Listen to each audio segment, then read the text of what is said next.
welcome to the Manage Self Lead Others podcast. My name is Nina Sunday. It's my pleasure today to be speaking with someone I've seen present many, many times, Ian Stephens CSP. He's author of 4 books.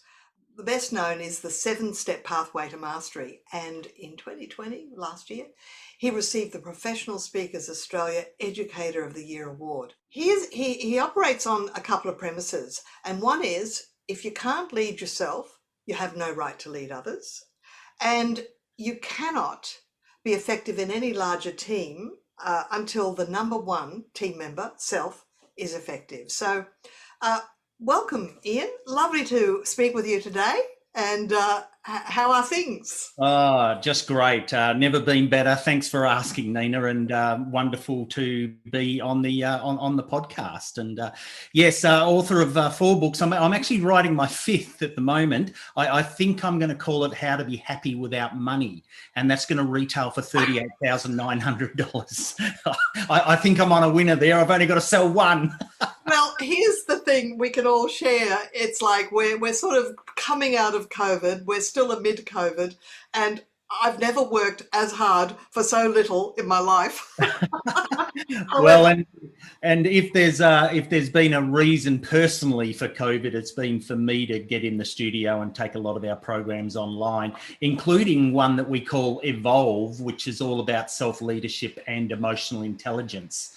And look, you don't have to take on board everything I say, but absolutely my current hallucination is if you can't be leading yourself effectively, then how are you going to operate effectively in any larger team, whether that's just a small mum and dad solo entrepreneurial type business, or a small company team, your organization, or a large macro team. You've got to get the number one team right first, and make sure you're leading yourself effectively. Well, of course, you mentioned hallucination in very tongue-in-cheek, but I'm just wondering, are some managers a little bit smug or self-assured about, oh, there's nothing wrong with me, I've got great self-leadership skills. Unless people are constantly learning and evolving, how good can those self-leadership skills be? Absolutely, and it reminds me of a CEO of a large international organisation who said 2 things. That firstly, to his direct reports, I expect you to be. It's a given you need to be at a good level of self-leadership. But he also said you've got to be constantly evolving, or you've got no right to lead others, which I think which is very true. So what are the 3 behaviours that indicate someone is evolving, they are improving or enhancing their skill set? Well, I think a fascination with expanding your epistemology. So your epistemology, the sum total of your knowledge, skills, and experience to date. And if you're not expanding and growing, then you're plateauing. Or as you might remember, Ron Tacky from our speaking days in Australia, he would kind of point out, you're only doing 2 things: you're evolving or you're rotting. One or the other. Yes, you're either flourishing or stagnating. Absolutely. Yeah. I'm just wondering, it is one thing to attend conferences and maybe industry conferences about the technology or the hard skills of getting a job done. But aren't there soft skills around emotional intelligence and how we interact with people that really is something that any manager should really be looking at? Like, what is the culture? Not just about team results, but what is the interpersonal culture? Absolutely. And we've put, over the years, maybe 10,000 leaders through, a 360-degree survey that we created based on the Crocodiles Not Water Lilies self-leadership program, which assesses you to 38 principles of self-leadership. And, there's a bunch in there around leading self, time management and effectiveness with managing time, and huge, the soft skills of communication skills, of how you engage with other people. So absolutely critical. And to my mind, there's 2 things. You asked for 3 behaviours. Well, one of them is that you're constantly expanding epistemology. But I'd love to share with you 2 principles of self-leadership if we've got time. We do. Please go ahead. Yeah. So the first principle, and you know my way of educating, I like to come up with characters or icons that represent principles. And in my latest book, Shift Culture, which is really, there's a lot of self-leadership principles in that book. I introduce a praying mantis called Soul, SOL, and Soul is short for solitude. Because you show me someone who's effective as a self-leader, they know I've got to put the number one team self first. So they give themselves what I call solitude time. They use the soul principle. And the praying mantis is because they sit quietly at least 3 or 4 times a week for probably around 20 minutes, just quietly reconnecting to their mission, their purpose, their goals, their aspirations, but primarily, Nina, just shutting down from all the white noise that's constantly going on around us all the time, and give the number one team self some time to hear the quiet whisperings that are coming through and are nudging you in the direction your soul, your spirit wants to go. But unfortunately, from the time we wake up, we are at the prey of everyone else, employees, children, your significant other, spouse, you name it. And so we don't find time to give self any time. And the soul principle is about that discipline of creating time to just re-energize through some solitude. And this was a conversation I had with a group I was leading through team time management yesterday. Someone was saying, as an example, they were trying to create a breakthrough with this project, and they were working at it, hitting their head against a brick wall. And someone said in the office said, it's Friday afternoon. Come and join us. We're having a drink." And apparently, he just went away for half an hour, and when he came back, the answer was there. And Yeah. I said, sometimes you think by not thinking. Yes. Yeah, that's right. And what he actually did was got his conscious mind out of the way. The subconscious had the answer. And that's exactly what happens when I do my soul sessions, is 3 or 4 times a week. I tend to get up early, so no one else is awake. No one else can demand of my time. So this is just Ian with Ian. And sometimes I'll sit quietly, I'll look forward in my diary. It's not a planning session. It's just allowing the quiet whisperings, the answers that are already in the subconscious mind, to pop up and become conscious. And then I'm just taking notes and writing, and sometimes nothing comes. But by crikey, Nina, what I noticed is when I stop doing my soul sessions for a few weeks, when life gets busy, things get in the way, I start to get out of control and things start falling through the cracks. And as soon as I reintroduce a solitude energizing session and do one, I instantly feel more back in control. So to me, it's an absolute foundation principle of self-leadership and giving yourself some time. Well, that's very interesting, because I find when I've always made it a principle that I always have at least 30 minutes away from my desk for lunch. And when I have led time management, I will always ask, how many of you have your lunch at your desk? Now, it is getting better. The group yesterday was very good. They all knew that they should leave their desk at lunch. In fact, that was their operating principle. But I'll work with groups, and 70% of people will say, "Oh, I never take a lunch break." Yeah. And what I have found is that when I return from lunch, I usually ask myself this question: what's the very next thing I need to do, or something like that? Like, what's the next most important thing for me to do? And I'm surprised at what pops into my head. And sometimes it's give so-and-so a call. It's not on my task list, but my little voice within is saying, you haven't heard from so-and-so for a while. It could be a client, it could be a colleague.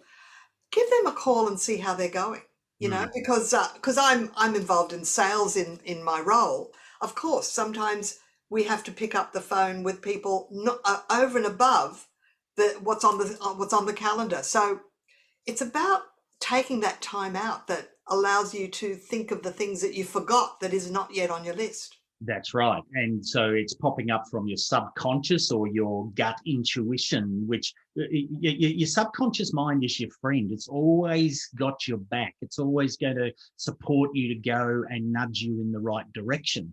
But unfortunately, we just get so busy that we don't give it time and we don't listen to its promptings.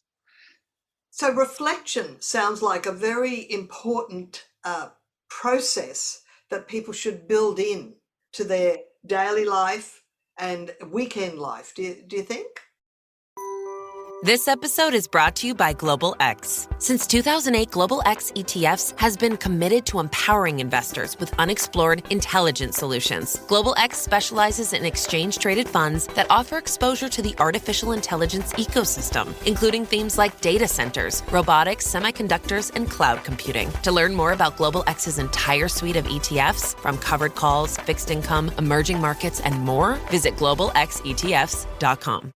Yeah, well, I think that's part of your solitude time, is a little bit of reflection on, why did I react the way I did today when Karina said that the way she did? And it was actually my values crunch that caused me to react that way. So just reflecting. So that's part of the solitude time.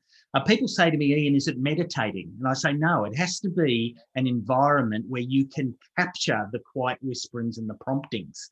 So because, again, we're just being bombarded by so much that true solitude time is when you're able to go, oh, yes, I need to follow that prompting and call such and such that I haven't spoken to for ages, and you write it on your to-do list. You capture it. Otherwise, it slips through to the keeper.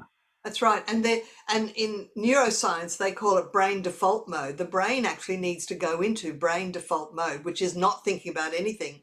Oh, maybe at least every 50 minutes, maybe more frequently. Right. And I used to be, down on myself if I was in the middle of doing tasks and then went, oh, where am I? What am I doing? I used to think there was something wrong with me. And now I realize my brain just went into brain default mode because it needs to daydream in between getting things done.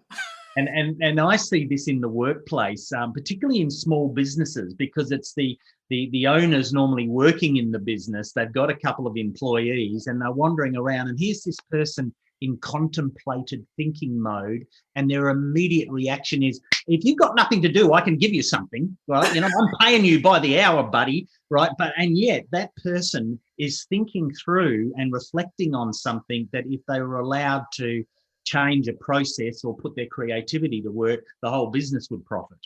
Absolutely. I think managers have to get away from being a boss and be more about a facilitator of people's bringing their best selves to work. Yes. You said that there was another process. Yes, another one represented by a jaguar called Reaper, R-E-A-P-A, Reaper, R-E-A-P-A. You watch a jaguar, they are one of the most magnificent hunters on the planet in terms of landing their outcome. So let's put the aggressive nature of getting their prey aside, but that's nature in the animal kingdom. But the jaguar, when you pull it apart, follows this nice Reaper acronym, where the R stands for relax, and this is a self-leadership principle to relax and just take a couple of deep breaths and calm yourself. But see, the Reaper, the jaguar, is not only relaxing, it's actually doing the first E in Reaper, which is to envision the outcome you want. So very good at thinking into the future and imagining what it'll be like when I'm devouring that prey, right? For us, envisaging what will it be like when we achieve that outcome or that intention we've set is actually achieved. So, and you watch, you respond with some feelings. And this is something that you women are better at than us blokes. Connecting into our feelings is not as natural for males. Then you move to the A in Reaper. I said first E, didn't I? When I meant the first A when we get to it. Envision is the only E in Reaper, so I should just clarify that. But Yeah, because you were thinking that through and going, hang on, there's not two E's in Reaper. But the first A is assess. And this is really about looking at all your options. Too many people just rush in and do stuff without actually thinking about the options and assessing which one I should do. The P in Reaper is for patience. Have a little bit of a patience to reevaluate. This is something I find people are not good at. We have been conditioned to operate in this on 24/7 fast, in environment. And so we don't have the patience just to reevaluate options. The jaguar will stalk its prey for hours, just waiting for the right moment, looking at options. Do I move on to that branch or do I get down on this one? They're just constantly looking at the options and demonstrating a hell of a lot of patience. And then, of course, that sets them up for the final A in Reaper, which is to attack. No, not really. It's act. When I ask live audiences what they think the A is, at the last A, they go, attack. And I'm going, no, act. Right? But act with having followed the other 4 steps, and you're in a much better chance of getting the outcome you want. And I've got to say, with all the audiences I've worked with around the world now, here's what I hear happens the most, is we move straight to act. Then we go back and assess where we went wrong and try and work our way out of it, right? Which won't happen if you follow the Reaper acronym. Right. Although some people will have analysis paralysis and won't act at all, or delay acting. Yes. So forget, it's about finding the happy medium. Yes, and I'm not saying this has to take long. You don't, even just like the Australian Open tennis is on at the moment, and you watch them, they just get themselves into this bouncing the ball. What they're really doing is just relaxing, and their powers of observation increase. And Djokovic knows that, hey, he's currently put his weight onto his left leg, so I'll now serve to the left of the box, so he's got to change his weight to then spring the other way. So they're actually assessing, and they notice that stuff when they're far more relaxed. I didn't know that about strategy in tennis. That's very interesting. Interesting.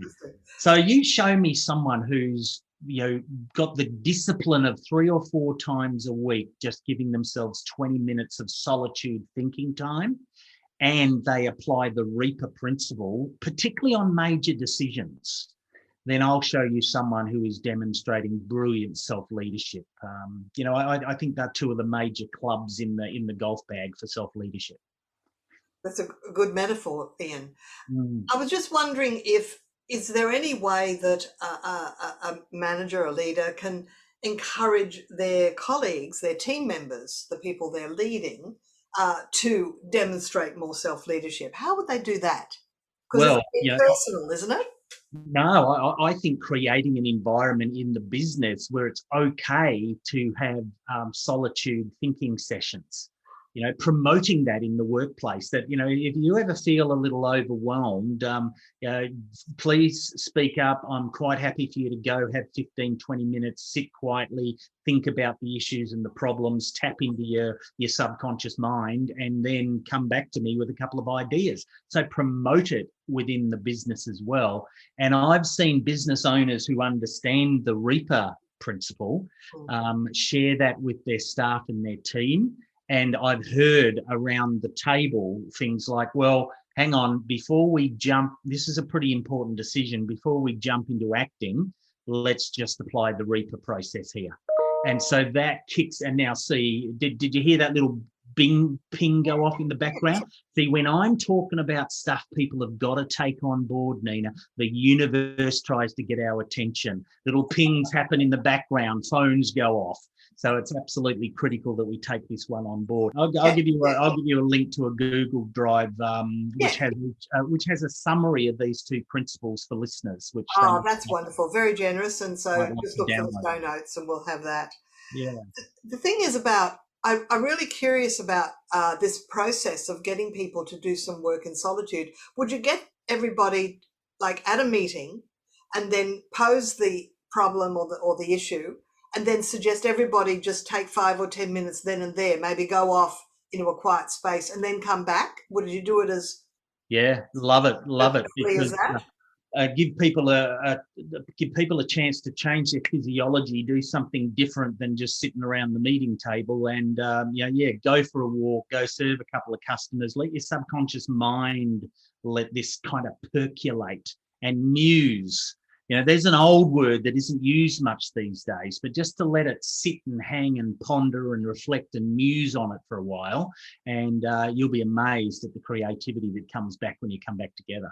I totally agree with you about letting things percolate, because I am actually a quick thinker and a quick decision maker. But once I've made a decision, I then go, yes, but is it the right decision? It's just the first one I've come up with. Yeah. So I do like, if there's time, to actually sit and reflect and also sleep on it, because sometimes I'll wake up with an alternative because my subconscious was working on it overnight. Yeah, well, Dad always said to me, he's gone now, but boy, the longer I live, the more I realise how wise Dad was. He always used to say, Ian, on big decisions, a night's sleep won't hurt. There are not too many things that are that urgent in life that you can't sleep on it. And the same thing with emails. Just because I've written an email, if it's after business hours, I actually put it in drafts and reread it before I send it the next morning. 100% of the time I adjust or tweak, and I go, I'm glad I didn't send it last night. I could have. It would have just been sent. Yeah, which, I've just put a label on it today, but what you've really done subconsciously is, without having the label, is you've repeated it. You've gone back and you've reassessed it, looked at other ways to word that, and then before you acted and hit the send button. Now, you mentioned the word patience. Yes. And I'm just thinking, one of the things that I think is really important with self-leadership is the quality of patience. I don't think that's how you use it in the Reaper process. But what I have discovered is that if I've lost patience with someone, I'm thinking of a time when I had a really good working relationship with my team and I lost patience with someone for whatever reason. And I realized it's late November. I need a holiday. I'm losing my patience. And I actually apologized because I said, I'm sorry if I was a bit short with you before. I think I'm just looking forward to my holiday coming up soon. You and I are so alike, Nina. I get to about the 8th of December and realise I'm getting short and narky with participants, and it's an indicator that you need a break, Ian. That's right. That's right. And you watch when you do lose patience with someone, and it's a muscle you've got to exercise, your tone of voice deteriorates, your body language goes downhill, your ability to listen starts to go right out the window. And there are 3 self-leadership skills from a soft communication skills perspective that are absolutely critical. We really all have to be Zen masters in order to be a good manager and lead people. Yeah. And I've just learned that if you are impatient with people, it comes back to bite you later, because people then kind of resent it quietly. And if you're big enough to say, I'm sorry, like just find a quiet moment to say, look, a little bit a while ago, I was a bit short with you. I'm sorry if I didn't mean to be like that. And it takes a little bit of takes a bit of humility, but there's another self-leadership skill that we don't have time to talk about today, but just briefly, it's the ability to show some humility and admit when you're wrong. It is strong to admit when you're wrong. You demonstrate you're human, and your staff will love you for it. Yeah. How do you mostly work with organizations? Do you consult? Do you how do you liaise with? Well, look, I'm an educator in the corporate world mostly, and the small business world. So 80% of what I do used to be traditionally in front of an audience, training or speaking.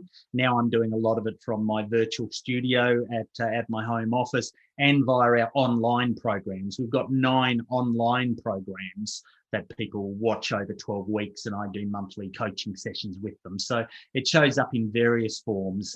That's how I just live my mission of enriching lives. And that'll be in the show notes. And I've seen you do your keynote where you use a boxing. The boxer-sized speedball. Yes, speedball. The speed bag, yes. You still get a chance to present to conferences, or is that a little bit of time away? Well, not so much live now, so I might show a recording of my National Speedball Championship routine and debrief that, linked to the content we talked about. But it's all about mastery. It's all about self-leadership and discipline. So, yeah, haven't been using it so much since COVID struck, but typically I'll have it up on stage in a keynote, or if I'm doing like a 3 or 4 day training program, I'll take it along and I'll get a few volunteers to step up and try it, and then I'll coach them during the breaks. And of course, within a few days, they've mastered something that they just were very awkward with.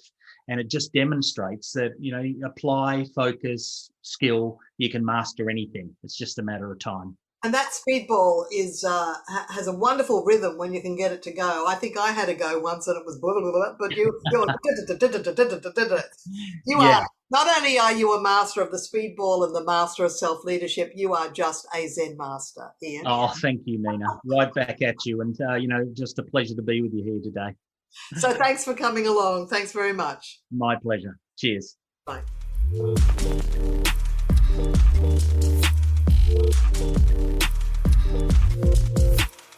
This podcast is a part of the C-Suite Radio Network. For more top business podcasts, visit c-suiteradio.com.